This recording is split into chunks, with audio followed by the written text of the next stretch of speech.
Getting to the latest regarding the Carmelo Anthony trial, the state officially resting their case after jurors heard testimony.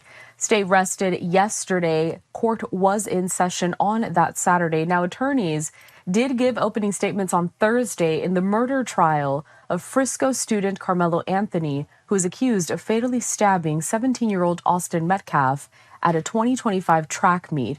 Anthony, who is 19 years old, faces a murder charge for the death of Austin. Police said that Anthony and Metcalf got into an argument over seating in the stadium stands back in April of 2025, which then escalated when Anthony stabbed Metcalf in the chest with a pocket knife.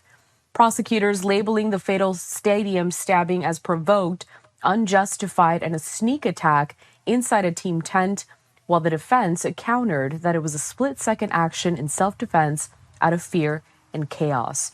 Anthony does face a sentence of 5 to 99 years of life in prison if he is convicted. A lot to get to. Several days have passed already in this trial. Joining us next to break down what we need to know heading into next week is Brian Claypool, criminal defense attorney. Brian, always good to have you on the program. Yeah, great to be back with you. Good morning. Good morning. So this is moving pretty quickly. Opening statements just started on Thursday. The state already resting their case yesterday on Saturday. Calling several witnesses, they called first responders, law enforcement, several teenage eyewitnesses as well. Let's talk about this pool. Is there any specific one of these witnesses that would have more weight in their testimony in the eyes of a jury? Yeah, great question. Well, I believe the paramedics responding to the scene, and there was, I believe, a teacher or a football coach who arrived at the scene of the crime shortly after as well. Why is that going to be more compelling? Because it really brought home to the jury how horrific the knife attack was. There was testimony about Austin Metcalf having a hole in his chest. He was bleeding profusely, and after he was stabbed, he actually stood up for a moment or two, and then he said, "I think I've been stabbed," and then he fell back down. And then you heard testimony from a couple witnesses who talked about trying to shore up the bleeding in his chest. I mean, that when jurors hear that kind of testimony, it elicits a great amount of sympathy for the prosecution. Jurors aren't supposed to rule based on sympathy, but look, they're humans as well. And if you're sitting there and hearing this graphic testimony, it's hard not to feel, some degree of compassion for the family. Albeit, I was surprised that the parents of Austin Metcalf didn't testify in the case in chief. There's what's called a rebuttal phase in criminal trials, and the prosecution might be waiting to call the parents until after the defense puts on their case. It's interesting that you mentioned that, because originally the state was supposed to call 35 witnesses to the stand. They just called 21 of them. Is cutting their witness list short something that could backfire for prosecutors as this case moves forward, or are they going to have a chance to bring more people onto the stand? Yeah, so I don't think it's going to backfire. They've had ample testimony at trial about what witnesses observed. Most of the witnesses have testified that Austin Metcalf told Carmelo Anthony to leave the tent. So just so your viewers know, Carmelo Anthony was a football and track star at Centennial High School. His school was competing in this multi-district track meet. I believe he was even scheduled to run. I'm not sure it was the day of the attack, but he was looking for a tent to sit in because it was raining. And then when he sat in the tent, it happened to be, Austin Metcalf's high school. And the testimony's been that, Austin told him to leave a couple of times, and Metcalf refused to leave, and he had a backpack. He had his hands in the backpack. And the testimony was several witnesses said they heard Carmelo Anthony say multiple times, "I've got something in my bag," or "I've got something in my backpack." So that's pretty chilling. The prosecution is going to use that to establish intent, right? Because this is a murder case. They got to prove intent to kill. I think it's hard to really do that in this case because I think it's more of a manslaughter case.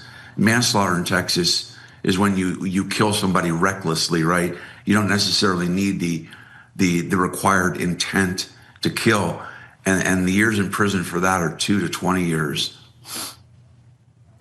Continuing here with what we saw over the last couple of days, as I mentioned before, the state has rested its case.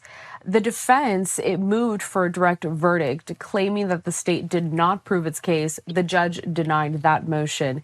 Under what circumstances would a judge approve that kind of motion filed by the defense? And what was the thinking behind the defense attorneys to go that route? Yeah, that's a great question. Before I answer that, though, I also wanted to comment on your prior question that the prosecutors can bring back more witnesses. They're called rebuttal witnesses to rebut whatever the defense puts up. If the defense doesn't call any witnesses, then the prosecution cannot call more rebuttal witnesses. And then back to the directed verdict, these are rarely granted. What you're essentially asking the judge to do is to become the juror, right?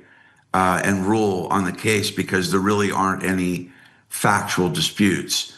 Directed verdicts are granted when the undisputed facts, you just apply the law to the facts. There's nothing really for the jury to decide because remember, jurors are there to decide the facts. The judge gives instruction on the law.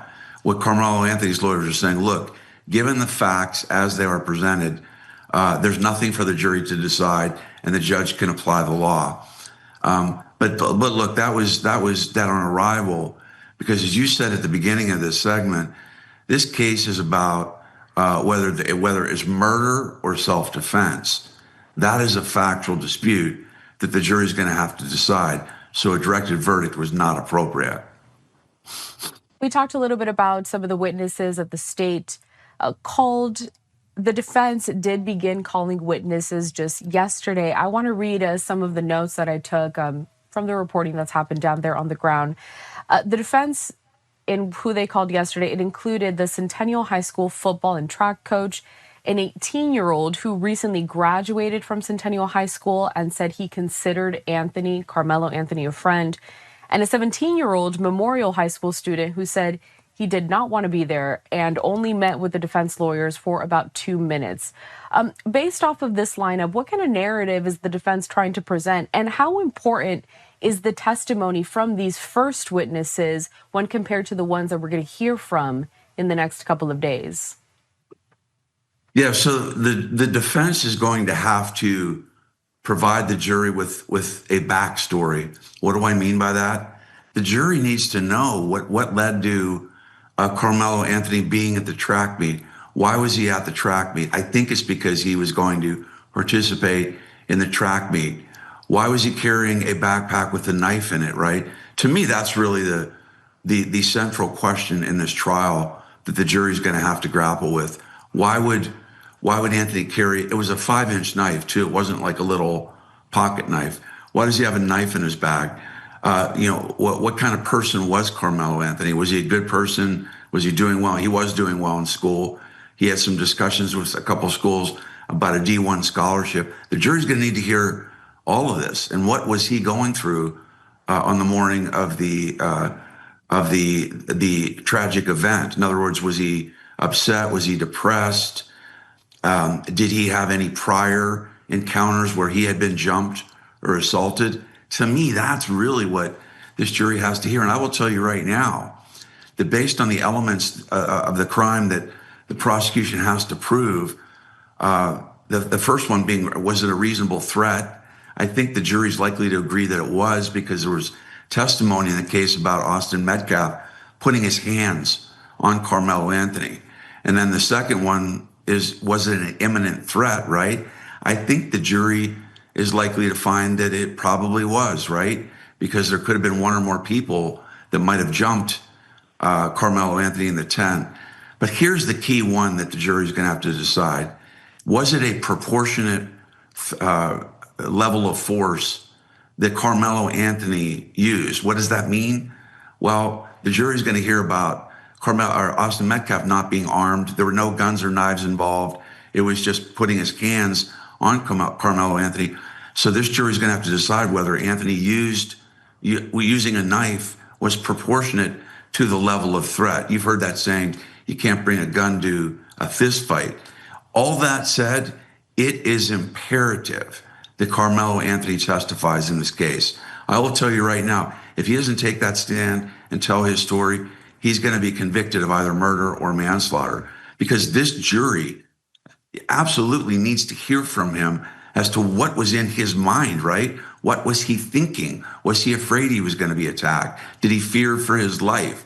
Has he feared for his life before, being a young black man in a predominantly white community? If he doesn't get up there in front of that jury and humanize this, then he's destined to be convicted. It's interesting that you mentioned that just possibly hearing from Carmelo Anthony and having that be important to this entire trial. Given some of the witnesses we've heard from, a lot of them have been teenagers, some of school companions there, people that were part of the track meet that were there that day, witnesses. Are there any particular challenges presented when you were calling teenagers up to the stand to testify? That's a great question. That's a trial lawyer's nightmare, right? Younger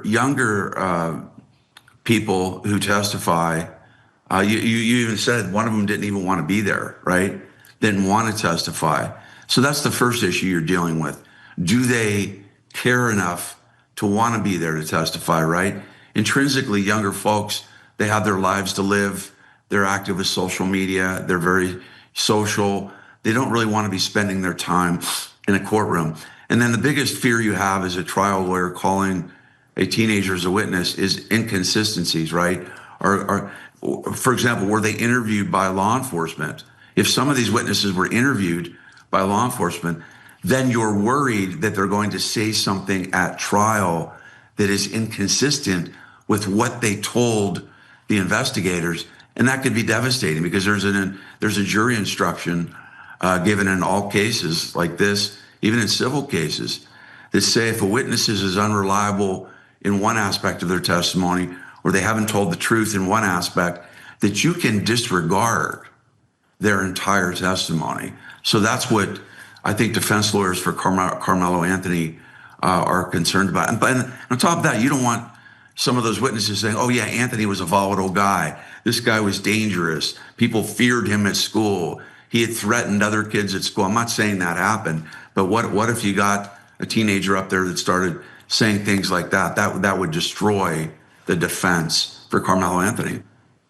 Well, Brian, as we mentioned, this case is moving rather quickly. Again, it started on Thursday. Yesterday, the state rested its case, so we're talking about 3 days so far that we've been in this. Trial is set to resume tomorrow, so Monday at 9 a.m. local time there. Anything that you think that our viewers should keep in mind as, again, we watch this all unfold in real time?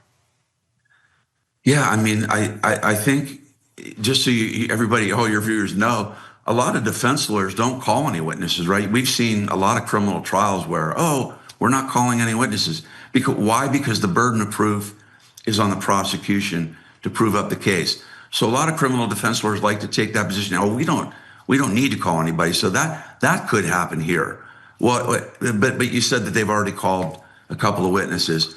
Look, I will say it again, that this entire case hinges on Carmelo Anthony testifying. You could call 10 witnesses talking about what a great guy Carmelo Anthony is, that he was an A student, wanted to go to college, wanted to play football in college, no violent history. You could call as many witnesses as you want.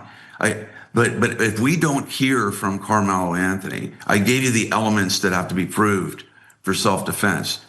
All of those elements require a jury to hear what's in the mind of Carmelo Anthony. What was he thinking as this unfolded?